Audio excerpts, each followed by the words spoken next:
OBC महिला reservation parliament में क्यों नहीं है? ये महिला रिजर्वेशन नहीं है, ये मनुवाद रिजर्वेशन है, ये महिला रिजर्वेशन नहीं है। आप भूल जाएं कि दूसरे वर्ग की महिलाओं को रिप्रेजेंटेशन मिलेगा, इसमें नहीं मिलने वाला।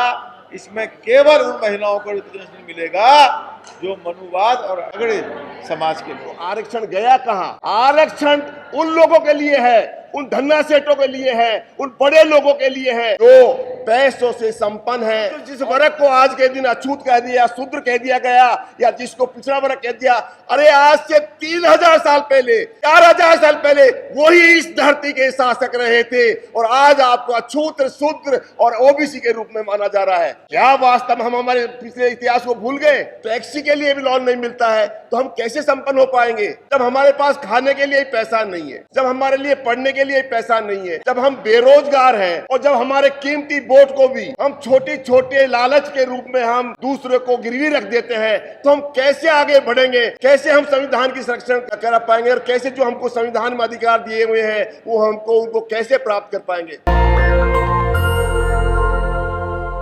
सब में हम जो इकट्ठे हुए हैं वो जाति गणना के साथ साथ हमारी बहन, बेटी, माँ जो पिछड़े वर्ग से संबंधित है उनके आरक्षण के लिए भी हम यहाँ एकजुट हुए और अपने विचार प्रकट कर रहे हैं। जनगणना जो 10 साल में होती थी वो कोरोना का बहाना बनाकर 2027 तक तो वैसे ही पोस्टपोन कर दी, और वैसे पोस्टपोन करने के बाद में जब कंप्यूटर का समय है जिसमें मात्र मैं कह रहा हूं कि यदि 15 दिन से ज्यादा 16वां दिन भी नहीं लगता, जितनी जैसी जनगणना चाहिए वो सब पूरी हो सकती है।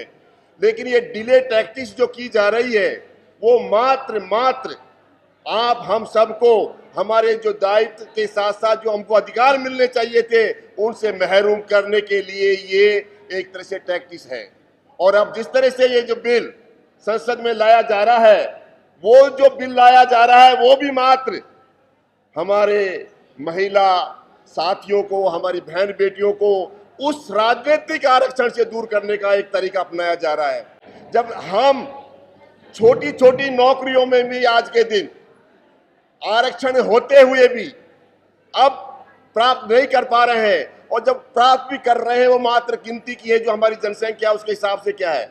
मैं इतना कहना चाहता हूं कि जो वास्तव में हमारी जनगणना है वो जनगणना तो सामने आनी चाहिए, लेकिन हम आर्थिक रूप से जब तक संपन्न नहीं होंगे, जब तक हम सामाजिक रूप से भी संपन्न नहीं होंगे और नहीं हम समानता का और भाईचारा का नारा बुलंद कर पाएंगे। जब हमारे पास खाने के लिए पैसा नहीं है, जब हमारे लिए पढ़ने के लिए पैसा नहीं है, जब हम बेरोजगार हैं, और जब हमारे कीमती वोट को भी हम छोटे छोटे लालच के रूप में हम दूसरे को गिरवी रख देते हैं, तो हम कैसे आगे बढ़ेंगे? कैसे हम संविधान की संरक्षण कर पाएंगे? और कैसे जो हमको संविधान में अधिकार दिए हुए हैं वो हमको उनको कैसे प्राप्त कर पाएंगे? मैं तो आपके आज इस मंच के माध्यम से इतना ही निवेदन करना चाह रहा हूं कि जो भी बजट जो आपका होना चाहिए वो जनसंख्या के आधार पर आरक्षित होना चाहिए। जिसकी जितने भागीदारी उसके हिसाब से जो भी एसटी, एससी, ओबीसी है, जो हमारी पॉपुलेशन है उसके हिसाब से हमको हमारा जो बजट जो भी बना जा रहा है उस बजट में हमारा उतना हिस्सा होना चाहिए। और यही नहीं, जब जल जंगल जमीन के ऊपर आपका 90% कब्जा है, आप मेरे को बताइए पूरे मंच के माध्यम से कि कितने हमारे भाई बहनों के पास में खान खदानों का पट्टा है। मैं ये कहना चाहूंगा कि 80-90% पॉपुलेशन होने के बाद में भी यदि पूरे भारत में उठा के देख लीजिए आपका 0.5% भी खान खदानों में हिस्सा नहीं है। अरे क्या बालू के जो पत्थर होता है जिसको चिनाई का पत्थर हम हमारे, क्योंकि कारीगर भी हमारे बहुत समाज के होते हैं, क्या कारीगर का पत्थर या चिनाई का पत्थर में हम खदान नहीं ले सकते? बजरी में हमारा कोई हिस्सा नहीं हो सकता? लेकिन आप उठा के देखिए कि आपका बालू का पत्थर, बजरी की छोटी छोटी चीजों में भी आपका हिस्सादारी नहीं है। तो आरक्षण गया कहां? आरक्षण उन लोगों के लिए है, उन धन्ना सेठों के लिए है, उन बड़े लोगों के लिए है जो पैसों से संपन्न है और कार्टेल बना के, कार्टेल का मतलब एक ग्रुप बना के, और उसके माध्यम से वो अपनी अपनी पूरी जो बहुसंपत्तियां हैं उन पे कब्जा कर रहे हैं। मैं माँ बहनों से हमारे सबसे मैं रिक्वेस्ट करूंगा कि जिस तरह से एक तरह से जो आरक्षण है, जो जातिगत आरक्षण के साथ साथ में जो जिस तरह से हमको महिलाओं के लिए होना चाहिए था, वो हुआ ही कहाँ है। अभी भी जो पंचायत राज के रूप में या जो भी कुछ भी है उसमें जो है वो कैसा है मामला, आप सबको ध्यान है। मैं इतना ही कहना चाहूंगा कि जो भी आरक्षण का बिल और महिला के लिए जाए उसमें पिछड़ी हमारी जो बहन बेटी है उनके लिए भी हो और हमारे सभी ST SC के लिए हो, ताकि हम कर सकें।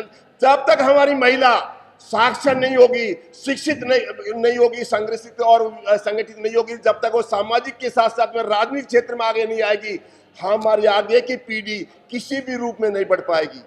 मैं इन्हीं शब्दों के साथ में ये कहना चाहूंगा कि जल जंगल जमीन के आप रखवालों बनो और छोटे छोटे उद्यमी बनो। हमारे ST SC कारपोरेशन बनाए हुए, फाइनेंशियल वो बनाए हुए, लेकिन वहां आप जाके देखिए किसी को 50,000 का लोन भी, किसी को 1 लाख का लोन भी, अरे टैक्सी के लिए भी लोन नहीं मिलता है, तो हम कैसे संपन्न हो पाएंगे। जिसमें हमारी हिस्सेदारी होनी चाहिए, बजट में हमारी हिस्सेदारी होनी चाहिए, खाद्यान्न में हमारी हिस्सेदारी होनी चाहिए, खानों और माइंस में हमारी हिस्सेदारी होनी चाहिए, सब जगह हमारी हिस्सेदारी होनी चाहिए।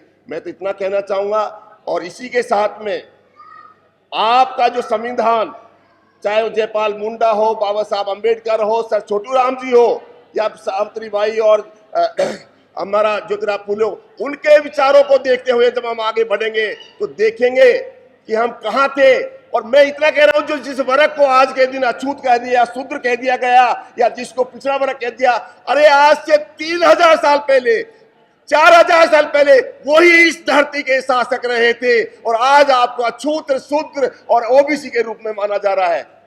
क्या वास्तव में हम हमारे पिछले इतिहास को भूल गए? आप अपने इतिहास को देखो, आप ही पूरे भारत क्या पूरा का पूरा आपका जो पूरा था उसमें आप ही शासक थे, लेकिन हम जो शासक थे उनको गुलाम बना दिया गया और आज शूद्र बना। भाई विजेंद्र यादव जी, राज बहादुर यादव जी और सम्मानित मंच, अभी आपके बीच में महिला साक्षी यादव जी ने बहुत बढ़िया भाषण दिया।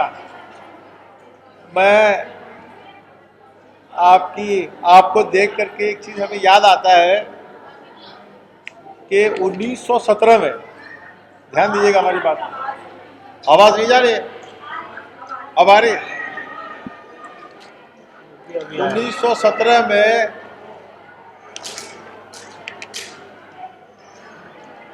नायडू थी, सरोजिनी नायडू, उन्होंने आवाज उठाई थी कि महिलाओं को भी वोट देने का अधिकार होना चाहिए। मगर उस समय 100 में से केवल 2 महिलाएं ही पढ़ी लिखी होती थी। और आज ये देख के बहुत खुशी हो रही है कि हमारे OBC समाज से, हमारे ST SC समाज से, कुछ हद तक माइनॉरिटी समाज से भी लोग अगुवा बन रहे हैं, आगे बढ़ गए हैं, पढ़े लिखे हैं और अपनी डिमांड रख रहे हैं, अपनी बात रख रहे हैं। देखिए, वक्ताओं ने बहुत सारी बातें की। सवाल ये उठता है कि आज जो पार्लियामेंट में अभी डिस्कशन चल रहा है महिला रिजर्वेशन बिल का, इसको भारतीय जनता पार्टी को इस समय पर लाने की जरूरत क्यों पड़ी? इसलिए पड़ी क्योंकि चुनाव है। इसलिए पड़ी कि आज से 1 हफ्ते के बाद वेस्ट बंगाल में चुनाव है और भारतीय जनता पार्टी भली भांति जानती है कि चुनाव में जनता अपना मन चुनाव के आखिरी हफ्ते में वोट डालने का बनाती है।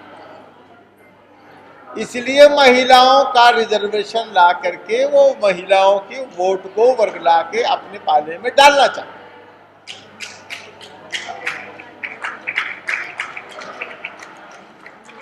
अब सवाल यह उठता है, मैं आप सभी लोगों को ये पूछता हूं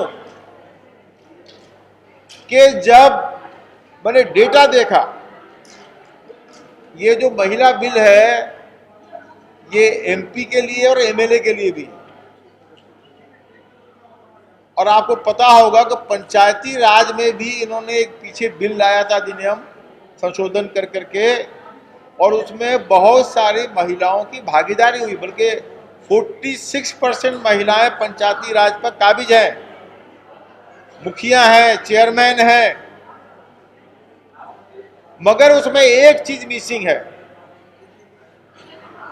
पूरे देश में 4,666 महिलाएं एमपी और एमएलए पूरे देश में, मगर उसमें पूछो कि भाई ओबीसी महिलाएं कितनी हैं, ओबीसी के लोग कितने हैं, तो वो लिख के आता भी डाटा अवेलेबल नहीं है, मालूम नहीं है, पता नहीं है।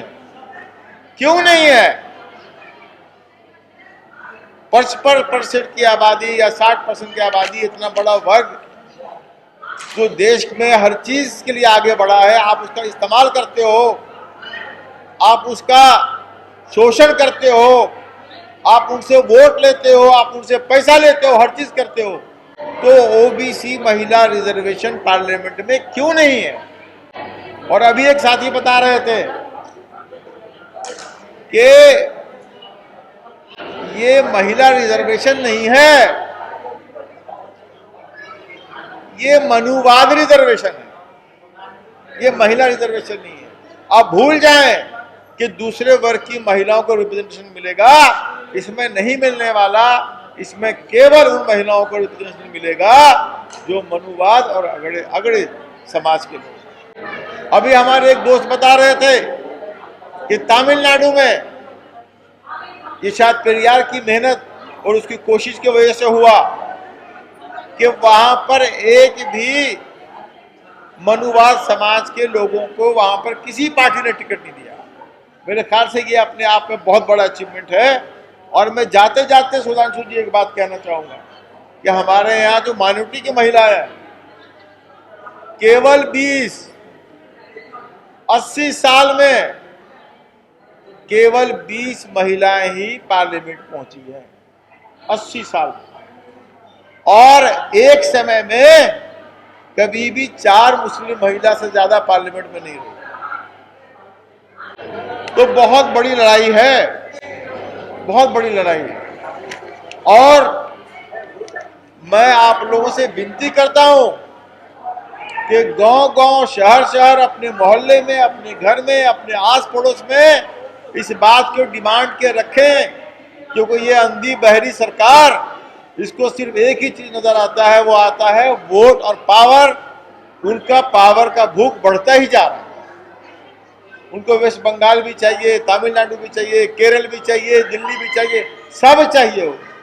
वो देंगे नहीं आपको, मगर आपको अपनी बात बहुत ताकत से, बहुत कोशिश से आपको रखनी पड़ेगी। बहुत बहुत धन्यवाद, बहुत बहुत शुक्रिया।